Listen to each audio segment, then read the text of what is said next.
खूबसूरत सेठानी घाट, और ये निर्माण किया था जानकी देवी ने। फिर रुका ना और कीचड़ है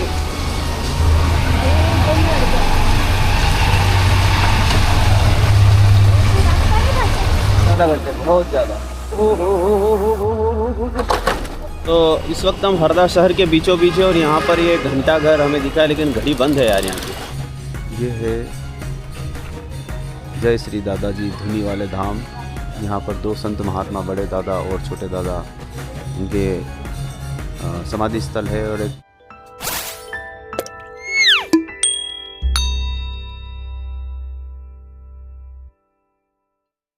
नमामि देवी नर्मदे त्वदीय पाद पंकजम, नमामि देवी नर्मदे।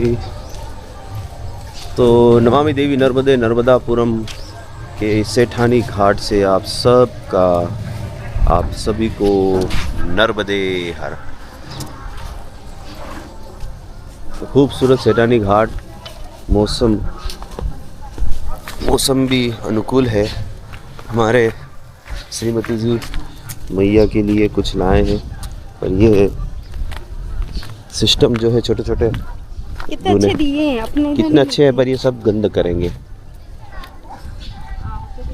यहाँ पर है ना पत्तियाँ होनी चाहिए, जो पौधों की पेड़ों की पत्तियाँ होती है ना, उसके दीपक बनाए जाते हैं। वो बायोडिग्रेडेबल होते हैं, तो वो क्या होते हैं कि प्रदूषित नहीं करते हैं भैया। ये आप दीप बाहर जला देगा, फिर इनको उठा के वापस ले जाना। तो ये सेठानी घाट है, और ये निर्माण किया था जानकी देवी ने। जानकी देवी सेठानी ने इसका निर्माण करवाया था, इसलिए इसको सेठानी घाट कहते हैं। नर्मदापुरम पहले होशंगाबाद शहर कहा जाता था, अब नर्मदापुरम है। और यहाँ की स्थिति वही कचरा एक जैसी स्थिति। बहुत खूबसूरत घाट है, बहुत खूबसूरत घाट है। ठीक है, जहाँ पब्लिक होगी वहाँ पर गंदगी तो होगी। तो चलो स्टार्ट करिए। आप ही तो गंदा करने लाए हो। नहीं, हम तो बाहर ही रखेंगे, नहीं ले जाएंगे। गायत्री शक्ति पीठ है वहाँ पर, और ये पूरा सेठानी घाट है नर्मदापुरम का। शाम को बहुत अच्छी संध्या आरती होती है यहाँ पर, और अमावस पूर्णिमा पर, विशेष तिथियों पर भी यहाँ पर महाआरती का आयोजन होता है, जिसमें बहुत बड़ी संख्या में श्रद्धालु आते हैं, दीप दान करते हैं, और बहुत सुंदर लगता है। घाट अच्छा बना हुआ है। हमने मिस कर दी कल, तो आज हम पहुंचने वाले हैं ओमकारेश्वर। हमारी यात्रा का 12वां दिन आज। कौन सा दिन है? 12वां दिन। 12वें दिन में हम आज ओमकारेश्वर पहुंच जाएंगे। तो बहुत अच्छा आनंद आया अभी तक। तो यहाँ तक साथ दिया है मैया ने, आगे भी देंगी।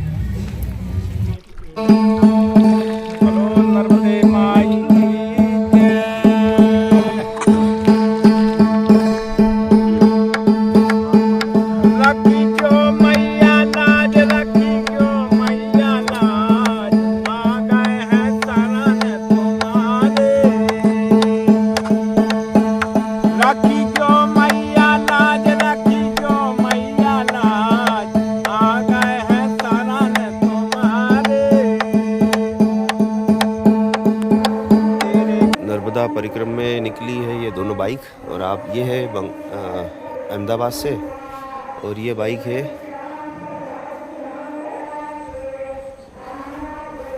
नर्मदा परिक्रम कोलकाता, ओंकारेश्वर कोलकाता। आप दोनों बंदे नर्मदा परिक्रमा में निकले हैं। नर्मदे हर। आप अहमदाबाद से और आप कोलकाता से नर्मदा परिक्रमा पे निकले हैं। विमलेश्वर के घाट पर नाव से हम बोट एक साथ पार किया था, तट परिवर्तन किया था उत्तर से दक्षिण, और दक्षिण तट पे भी हम तीसरी बार मुलाकात हो रही है। आप दोनों बाइक से हैं, हम दोनों भी हस्बैंड वाइफ भी बाइक से परिक्रमा कर रहे हैं, और आज हम पहुंच जाएंगे ओमकारेश्वर। मैया क्या कंप्लीट हो जाएगी, आज कंप्लीट हो जाएगी। आपकी तीसरी यात्रा है सुना मैंने, और आपकी पहली यात्रा है। बहुत अच्छा लगा। तो ऐसे ही हौसला हमारा बढ़ता है। आप महेंद्र जी और आप विश्वनाथ जी हैं, और हमारे चैनल पे आप देख लेंगे इन्हें। तो नर्मदे हर इस वक्त हम जगदीश मंदिर धर्मशाला में, बहुत अच्छी धर्मशाला है, रिजनेबल रेट में आपको यहाँ पर रूम अवेलेबल हो जाएंगे, परिक्रमावासी बताएंगे तो। और सेठानी घाट के बिल्कुल नज़दीक है, तो कोई दिक्कत नहीं है। ऐसे मेरिज गार्डन में पर आपको रात में निकालनी है, पूजा अर्चना करना है, तो एक पूजा अर्चना करना है तो रूम आपको अवेलेबल हो जाएंगे रिजनेबल रेट में। वैसे बहुत सारे ऑप्शन है यहाँ पर, बड़े बड़े होटल्स भी है, पर हमें तो भक्ति भाव से मतलब है। लेट बाद अटैच नहीं मिलेगा बस, इसलिए आप अपनी कैपेसिटी हैसियत के हिसाब से रूम यहाँ पे ले सकते हैं।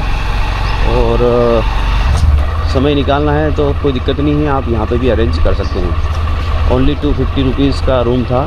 तो चलिए अब निकलते हैं हम नर्मदापुरम से नर्मदे हर गए के ओकारेश्वर की ओर। संभवतः आज हमारा ओकारेश्वर का जो हमने लक्ष्य रखा है वहाँ पर पहुँच जाएंगे। और हमारी यात्रा आज 12वें दिन में पहुँच चुकी है। तो अभी तक तो आनंददायक रही यात्रा, लेकिन आज मौसम, क्योंकि रोज़ हम देख रहे हैं मौसम का, पर आज सुबह से ही ऐसा लग रहा है कि मौसम परीक्षा लेगा। कल ले ली थी हमारी रात को परीक्षा, हम बहुत ज़्यादा 1 से 1.5 घंटा बारिश में और रात के अंधेरे में लाइट के ऊपर, जो गाड़ियों की लाइटें होती वो हमें परेशान करती है, चलाने में दिक्कत आती है 2 लेन पर। तो उससे जूझते हुए जैसे तैसे करते हुए 8:30 बजे के आसपास हम पहुंच गए थे यहाँ पर। तो मैया साथ में होती है तो डर नहीं होता है, लेकिन सिक्योरिटी फैक्टर ज़रूरी है। अब आज हमारा टारगेट है नेट के हिसाब से तो 280 के आसपास, यानी 300 के आसपास मान लें हम। तो अभी तो खंडवा यहाँ से 202 किलोमीटर है। हरदा होते हुए, हरदा खिड़किया होते हुए जाना है। डैम बनने से थोड़ा खंडवा जाना पड़ता है, नहीं तो हम और आसपास से ही, ज़्यादा दूर नहीं है यहाँ से ओंकारेश्वर, लेकिन हमें 300 के आसपास का राउंड तो लेना ही पड़ेगा। तो चलिए, पीछे रह गया हमारा। वैसे नर्मदापुरम संभाग भी है और काफ़ी बड़ी सिटी भी है ये। तो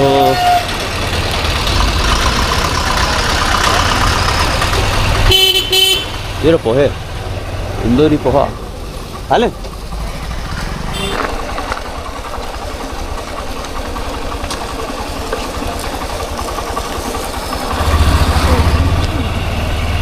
सिर झुकाना, सिर झुकाना और कीचड़ है।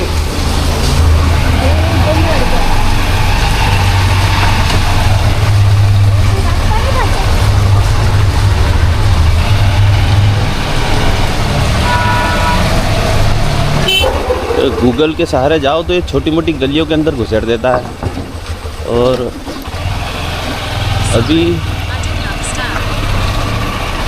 अभी हमने इंदौरी पोहा का बाल भोग लिया था। इस परिक्रमा के दौरान कई सारे ऐसे शब्दावली का प्रयोग हमारे द्वारा किया जा रहा है। तो हो सकता है कि यार ये क्या चीज़ हो रही है, जैसे बाल भोग। तो सुबह का जो आप ब्रेकफास्ट करते हैं, अपने नाश्ता करते हैं, उसे परिक्रमा वासियों के लिए बाल भोग क्यों बोला जाता है। बाल भोग ले लिया, बाल भोग ग्रहण कीजिए, इस तरह से। और जो परिक्रमा वासी होते हैं उन्हें मूर्ति कहा जाता है, यानी कितने परिक्रमा वासी इसकी जगह बोलते हैं कितनी मूर्तियां हैं, 1 2 3 इस तरह से मूर्ति कहा जाता है उन्हें। और उसके बाद शाम का जो आसन लगाना, यानी जहाँ विश्राम करते हैं वहाँ पे आसन लगाना बोलते हैं। और भोजन प्रसादी है, इस तरह से बहुत सारे ऐसे शब्दावली, जैसे नर्मदा नदी है लेकिन उससे मैया कह के पुकारा जाता है, जो महिलाएं होती हैं उन्हें माई कह के पुकारा जाता है। इस तरह से बहुत सारे शब्दावली है, आगे मैं और आपको बताऊंगा। तो बड़ा अच्छा लगता है ऐसे। दूसरा एक इसका परिक्रमा के दौरान वाइट कपड़े पहनना, आपने देखा होगा, हमें पूरे यात्रा में हम सफ़ेद कपड़ों में ही दिखाई दे रहे हैं। तो ये सफ़ेद कपड़े यात्रा की एक यूनिफॉर्म एक प्रकार से, इसे पहनना ज़रूरी नहीं है, आप नहीं पहने तो भी चलेगा, लेकिन इसको पहनने से क्या होता है कि आपको देखकर सामने वाले जो सेवक होते हैं वो पहचान जाते हैं कि परिक्रमा में, तो आप उनका नज़रिया चेंज हो जाता है। तो मैया की सहारा चाहिए आपको तो सफ़ेद कपड़े पहन लीजिए, अदरवाइज़ आप आपके भरोसे यात्रा कर सकते हैं दूसरी यूनिफॉर्म पहन के। सुबह का समय में और बच्चे स्कूल जा रहे हैं।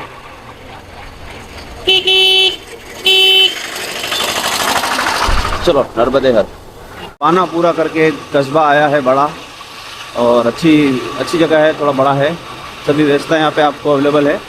तो सुबह के 9:12 हो चुके हैं।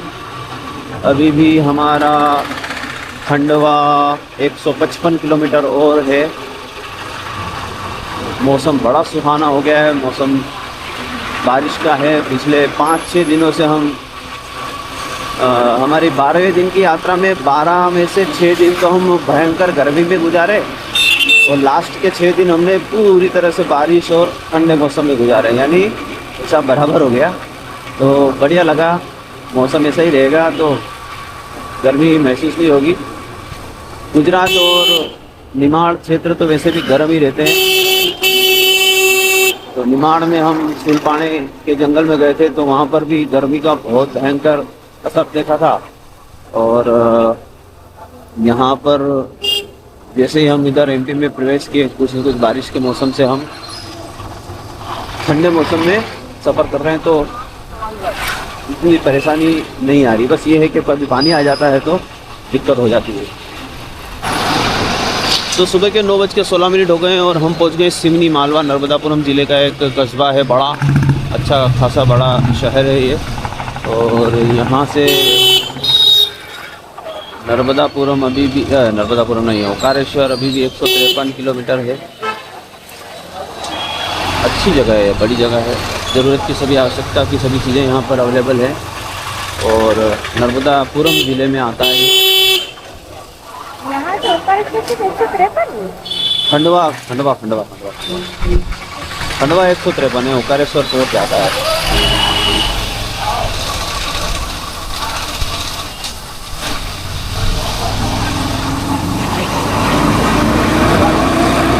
नर्मदा मंदिर सिमनी मालवा।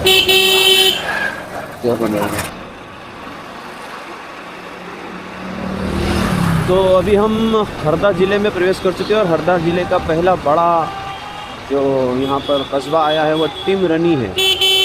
टिमरनी एक शहर आया है छोटा, और यहाँ से अब आएंगे हरदा की तरफ जा रहे हैं हम। हरदा आने वाला अगला स्टेशन हमारा। सुबह से 80 किलोमीटर चलने के बाद फाइनली हमें इतना शानदार रोड मिला है, और ये लगता है मुझे हरदा तक तो होगा ही होगा। ऐसा रोड हो तो सफ़र अच्छा आसान हो जाता है। परेशान हो गए, सुबह 80 किलोमीटर इतने गड्ढे हैं रोड पर, टिमरानी से लेकर नर्मदापुरम के बीच तक बहुत ज़्यादा गड्ढे, बहुत ज़्यादा। ओ हो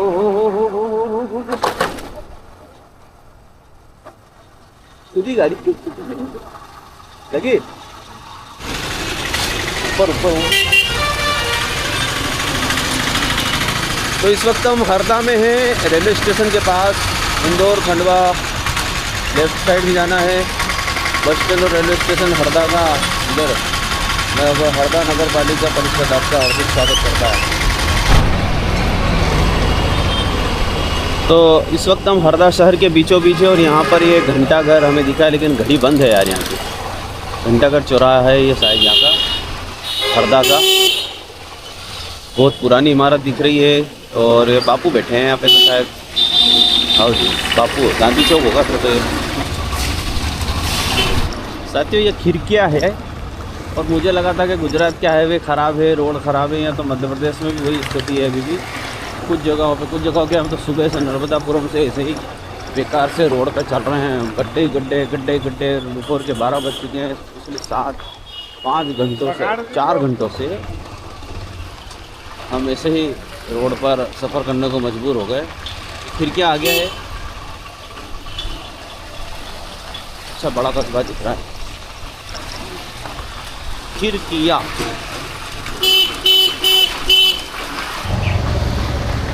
तो इस वक्त हम चंद्रघंटा माता मंदिर टक्कर के थोड़ा बहुत हमने रेस्ट लिया, 15-20 मिनट का रेस्ट लेने के बाद, क्योंकि बहुत ज़्यादा रोड की स्थिति ख़राब हो रही है। हम बार बार बोल रहे हैं, लेकिन हमें लग रहा है कि ये हमने सोचा था 3 से 4 बजे हम ओकारेश्वर पहुंच जाएंगे, लेकिन अब लग रहा है 6 से 7 बजेंगे, क्योंकि अभी भी सनावद 127 किलोमीटर है और श्री दादा धुनी वाले खंडवा भी हम रुकेंगे तो वो 70 किलोमीटर है। मौसम ठीक ही है अभी तो।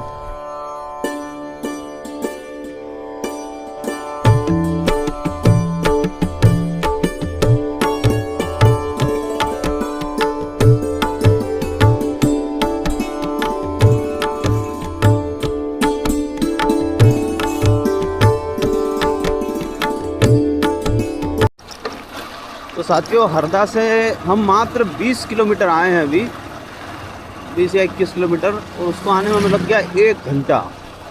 यानी ये रोड की स्थिति इतनी ख़राब है कि हम 30-40 के ऊपर तो गाड़ी जा ही नहीं रही है। 20-30 20-30 बस। ये देखिए रोड, फिर गड्ढे फिर गड्ढे, मतलब रोड कहाँ है, गड्ढे ही गड्ढे हैं बस।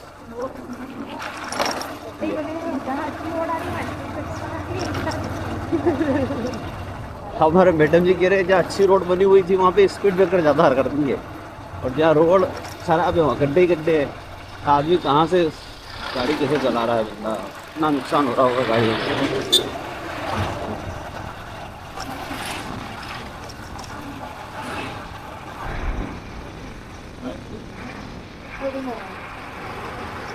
तो साथियों इस वक्त हम हरसुद के साइड से निकल रहे हैं। हरसुद तो वैसे डूब क्षेत्र आ गया है, लेकिन छनेरा और जैसे न्यू हरसुद भी कहते हैं, जो डैम बना था इंदिरा सागर नासा डैम, उसके कारण क्या हुआ कि पूरा हरसुद एक 20-25 हज़ार आबादी वाला शहर पूरा विस्थापित हो गया था।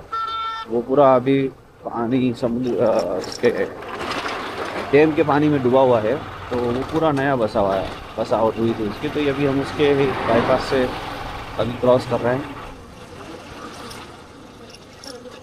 खंडवा 45 और बीड़ 32 राइट में, सिंगाजी धाम भी 41 इधर है, लेकिन हम अभी खंडवा के लिए जा रहे हैं।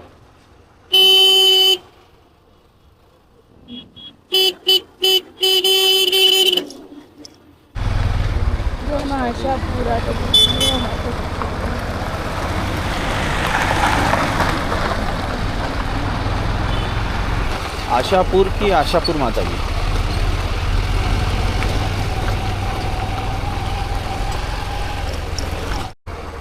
खंडवा 45, ओंकारेश्वर 122, इंदौर 174। नए हरसुद में आपका स्वागत था। पुनः बता रहे हैं आपकी यात्रा मंगलमय हो, रोड अच्छे होंगे तो यात्रा भी मंगलमय होगी। तो 45 किलोमीटर यहाँ से खंडवा और है। उम्मीद है अब रोड ठीक हो जाए। नर्मदे हर बोलो, जीवन भर बोलो और चलते रहो। तो आखिरकार खंडवा शहर की पहली झलक देखने को मिली। 200 किलोमीटर का सफ़र जो हमने यात्रा की अभी 200 किलोमीटर की नर्मदापुरम से खंडवा की, अभी 12 दिन की यात्रा की सबसे थकावट वाली यात्रा अगर कोई होगी तो ये 200 किलोमीटर होंगे। कंटिन्यू 200 किलोमीटर का जो रोड है वो बहुत ही स्थिति अच्छी नहीं है उसकी, तो बहुत ज़्यादा ही अभी हम थक गए। मतलब हम यहाँ 1 बजे पहुँचने वाले थे, 3 बजने वाले हैं, 2 घंटे लेट है। तो फाइनली हम पहुँच तो गए हैं खंडवा। अभी यहाँ जाएंगे हम दादा धुनी वाले स्थान पर, वहाँ दर्शन करेंगे, उसके बाद निकलेंगे ओंकारेश्वर पे। ओंकारेश्वर शायद अभी भी यहाँ से 60 या 65 किलोमीटर रोड होगा, इसके अपडेट मैं आपको आगे देता हूँ। तो श्री दादाजी धुनी वाले की नगरी खंडवा में आपका हार्दिक स्वागत, अभिनंदन है। और किशोर कुमार मशहूर सिंगर भी खंडवा के ही थे, तो हमेशा अपने कार्यक्रम में कहते थे खंडवा वाले किशोर कुमार का नमस्कार। तो हम किशोर कुमार के जन्मस्थान और बाबा दादा धुनी वाले की नगरी में आ गए हैं, खंडवा में आ गए। सबसे अच्छी बात है आज मौसम बहुत अच्छा था। अगर ये गर्मी होती तो ये हम 6 बजे आ पाते। तो मौसम अच्छा ठंडा था, थोड़ी बहुत उमस ज़रूर थी। खूबसूरत खंडवा।